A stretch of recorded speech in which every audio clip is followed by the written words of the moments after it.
Hey, good morning, good afternoon, and good evening for all my students that are watching this video. And be very welcome to your English class, guys. My name is Kevin Hamburger and I'm gonna be your English teacher. So let's move on. This English class for today, guys, is gonna be about the unit number 9 of the book that we are working with.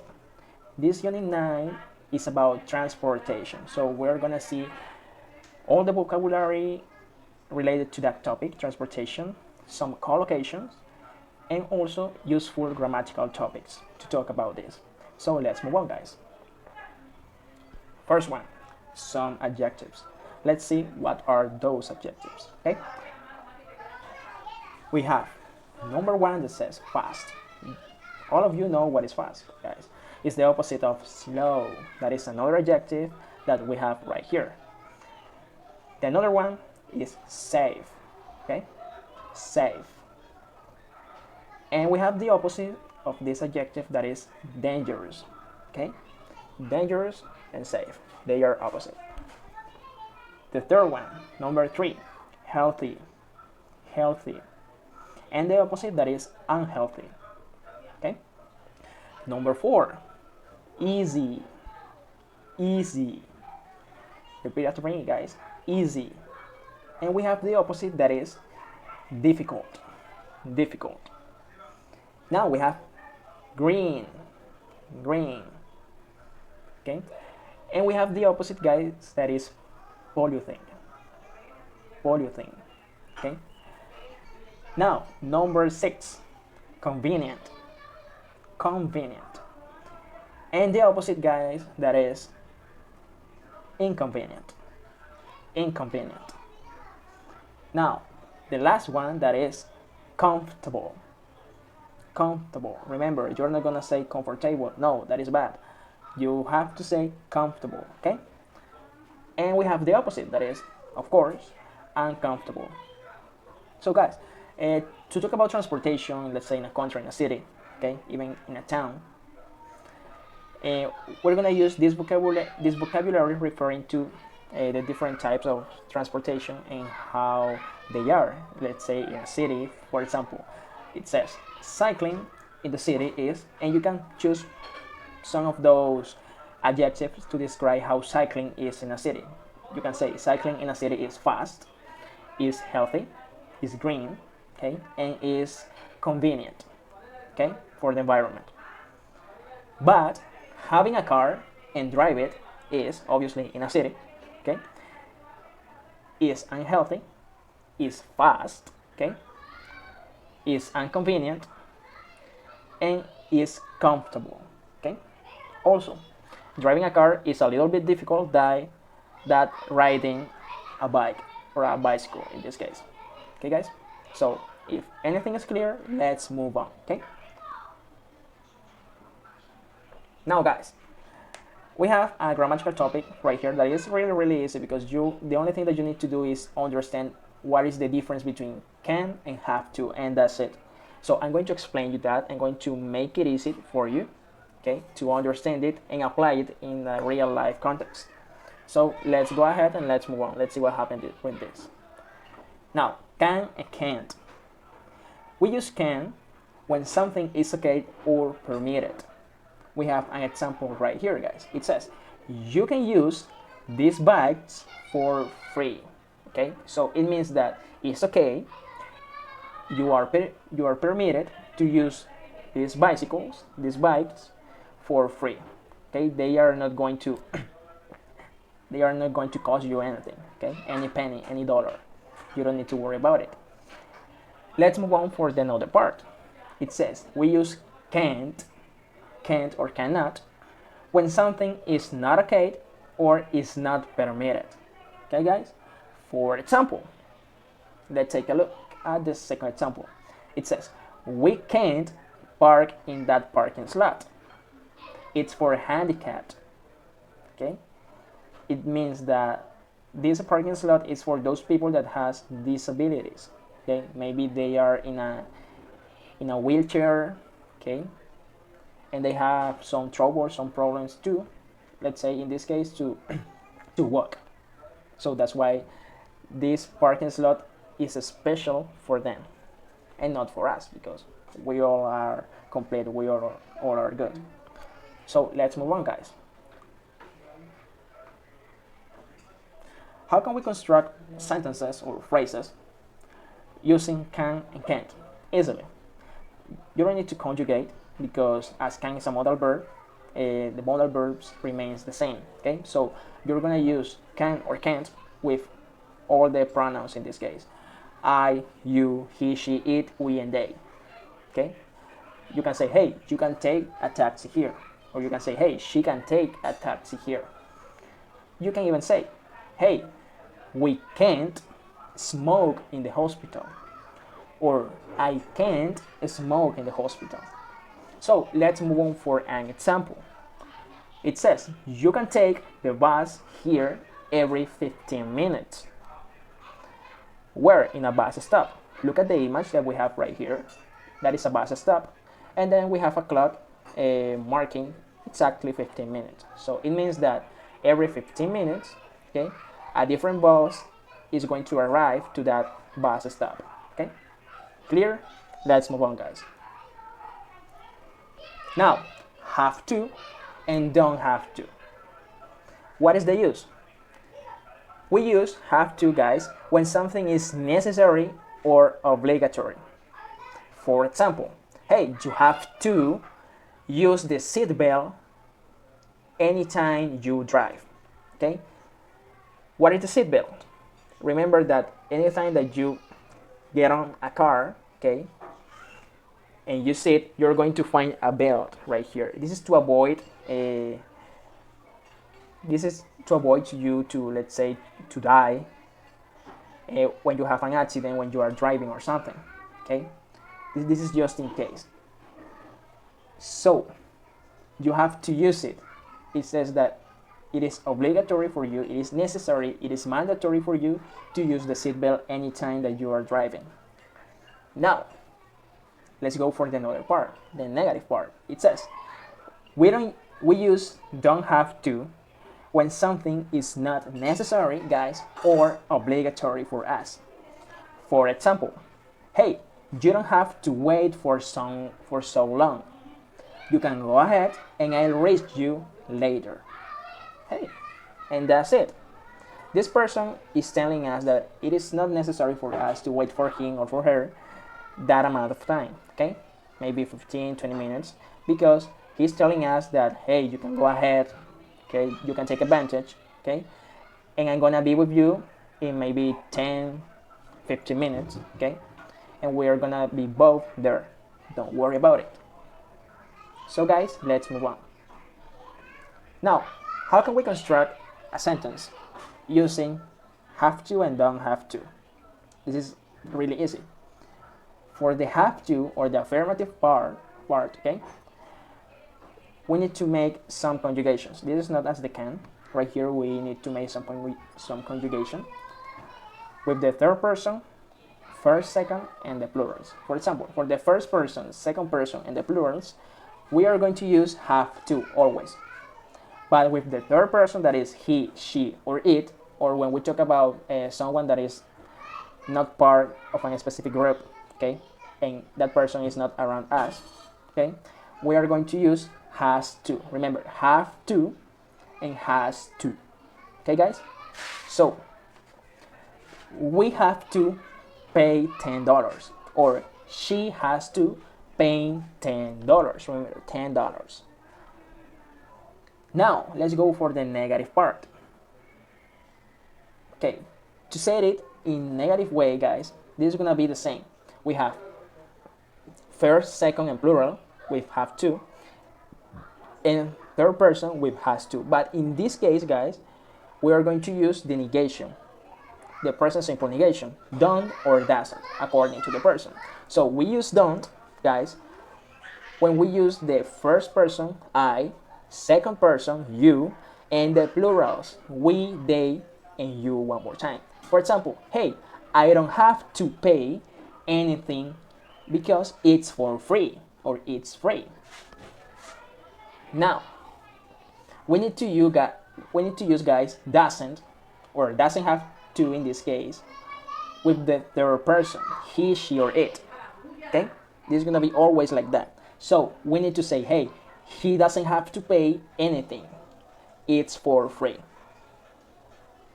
Take this in mind, guys, this is important. So let's go for some examples. Okay, they say you don't have to drink the beer if you don't want to. Or you can say, hey, he doesn't have to drink the beer if he doesn't want to. Or she doesn't have to drink the beer if she doesn't want to. Now, let's go for the second example, that is an affirmative sentence. The first one was a negative sentence, of course, that says, hey, she has to see the doctor. She isn't well. Or you can say, hey, I have, remember, first person have, I have to see the doctor. I'm not well. And that's it, guys. The only thing that you need to do is change the person in this case, okay? And then conjugate the verb according to the person. If it is third person and is positive, appositive sentences, affirmative sentences in this case, the only thing that you need to do is to change it for has. But if that is a negative sentence, guys, you need to change the don't for doesn't, and the rest remains the same. Okay, so let's move on. Now, guys, we have the comparison. We can observe that both have their own ways to say things and their own meanings, and that's correct. So let's take a look at one example right here for you to have it clear. Okay, what is the meaning of can or can't, and what is the meaning of don't have to? So the first one says, you can't come to the party. It means that you didn't get an invitation to go to that party. Okay, so you're not invited. Remember that.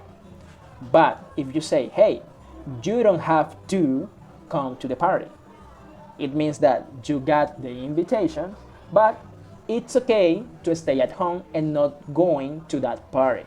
Okay, that is the difference between can't and don't have to, guys.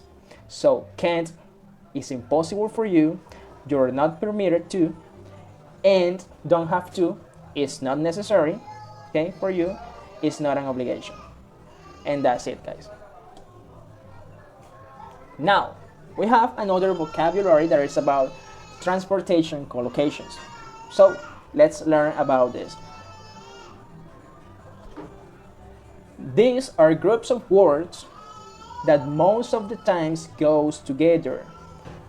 Okay, guys? For example, take. We can say take a train, take a taxi, or take a bus. Okay? When we're in a city, we take a train, we take a taxi, or we take a bus in this case. Now, get on and get off. Get on a car or get off a car. Get on a train or get off a train. Get on a plane, guys, or get off a plane. Get on a horse or get off a horse. Or get on a motorcycle or get off a motorcycle. Now, get into or get out of to. Okay? Get out of. Get into, get out of. So, get into a train, get out of a train. Get into a truck, get out of a truck. Get into a van, get out of a van. Get into a taxi or get out of a taxi, guys. Now, ride. R-I-D-E, ride. Ride a bike, ride a horse, or ride a car in this case. Now, go by.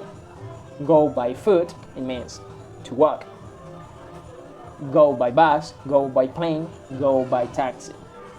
Those are the collocations that we use, guys, when we are in a city, okay? And we're trying to get to a specific place. Now let's move on. Now, guys, we're going to learn more about the articles and how to use them. So, when we're going to use the articles, guys, in English, of course, we need to follow some rules. And here we have the rules. For example, to say something without the article before plural nouns when we speak in general. So anytime, guys, that we're speaking in general and it is a plural noun, okay, we're not going to use the article. What are the articles? The or a, and. Okay. For example, I like cats, but I don't like dogs. So right here, we're not using any article before cats. I like cats, and that's it, because they are in plural and you are generalizing. It's the same for dogs. Okay, they are in plural and you are generalizing about this word that is dogs. You're talking about many dogs, plenty of dogs. You're not specifying how many dogs you are talking about. Now, second example, sodas are bad for you, like Coca-Cola or Pepsi. Okay, sodas are bad for you. So we are talking about this in plural. Okay, and we are generalizing about this because we are not specifying which type of sodas, okay, or how many sodas. Now, before cities, in most of the countries, we are not going to use the article, guys. Remember, before the cities, it means any city. In most of the countries, there are some countries that they use the article, but most of them they don't. Okay, for example, we have Shanghai is in China. We have right here a city and a country. We are not going to say the Shanghai is in the China because that is bad, that is incorrect. We need to say Shanghai is in China without the article because this is a city and China is a country. Now, the second example, it says, hey, I went to Russia last year. So Russia is a country. So for most of them, we don't use the article. In this case, yes, we're accomplishing with that rule. I went to Russia the last year without the article before Russia. Remember that. Let's move on. Now, we don't use the article, guys, in some phrases. And those phrases are related to transportation. Obviously to our daily routine and to food as well. So the first one says, hey, go by car, go by train, go by bus, or go by taxi. You can say as well, go on foot, to walk. Okay? Now you can say go home or get home, or you can say go to school, go to work, get to school, or get to work. Okay? It depends. It depends on you. It's up to you how you like to say it. Now, be at home, be at work, or be at school. Have breakfast, have lunch, or have dinner. So for all those phrases, guys, all those collocations, we don't need to use the article. Okay? Any article, defined or undefined, it doesn't matter. Now, we usually use the article that is a or an before singular countable nouns. We already saw this like 3 units before when we talk about countable and uncountables. So anytime that you are talking about only one thing and that thing is countable, you will need to use, the article a or an. Okay, it depends. For example, hey, it's a new car. It's a new car. We're talking about only one car, and car is a countable noun. Let's move on for the another example. It says, hey, I have a younger brother. So brother, sisters, and all of the members of your family, they are countables. Okay, and right here we are talking about only one brother. Okay, so it's singular. And in that case, we need to use what? The article a. Now, there is or there's an apple in the fridge. Right here, guys, the word apple is in singular, okay, and it's also countable. But why we are using an or no and no in this case? Because apple begins with a vowel. So any countable noun that begins with a vowel, we are going to add it, okay, the article an. Okay, This is just for purposes of intonation when we're talking. So we usually use a or an before jobs. For example, my sister is a biology teacher. Is a biology teacher, guys. Excuse me, because right there is an. That was my mistake. Is a biology teacher. And the second example says, hey, I met a lawyer last weekend. He can help us. Let's move on. We usually use the article the, guys, before nouns when there is only one. For example, the president visited us last year. So we can see right here an image of President Obama or ex-President Obama visiting a school. Okay? So the president visited us the last year. We use the because we're talking about only one president, that is Barack Obama in this case. Now, could you close the door, please? We use the, guys, because we're talking about only one door. Okay? Only one of them. If we are going to generalize about the doors, okay, in that case we will need to remove the article the. Now let's move on. It says we are going to use the article in some phrases, guys. For example, in the morning, in the afternoon, in the evening, on the weekend, in the city, on the right, on the left, on the corner. Let's move on. Now, we have another vocabulary that is really interesting for us, okay, guys? And this is related as well, yes, of course, to transportation. Why? Let's see. It says, guys, the following vocabulary is to tell excuses when you are late somewhere. For example, hey, I lost. I lost what? I lost my keys. Number 2. Hey, I missed. I missed what? I missed the train. Number 3. Hey, my car what? My car broke down. In Spanish that is averiado, se dañó. Number 4. The traffic, guys, the traffic was bad. Okay? And remember, this is related to transportation.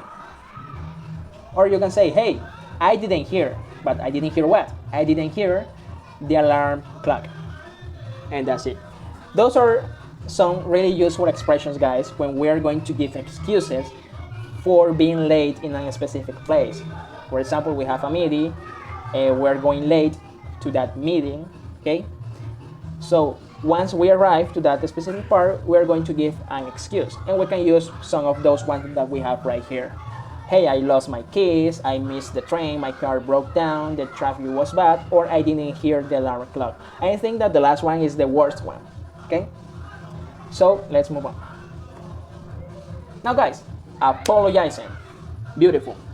Okay, and this go along with the last vocabulary. Okay, we use the excuses and the apologizing vocabulary or expressions in this case to apologize, obviously, in English.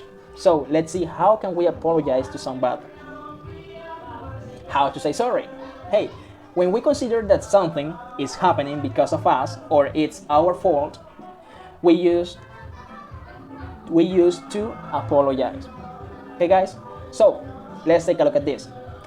Apologizing, and we have the answers to those excuses or to those apologizes. It says, hey, I'm very sorry.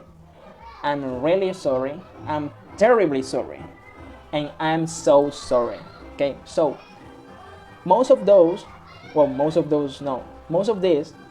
all of these, they are correct, okay? But it depends on how you feel, on how do you feel in that specific moment, okay?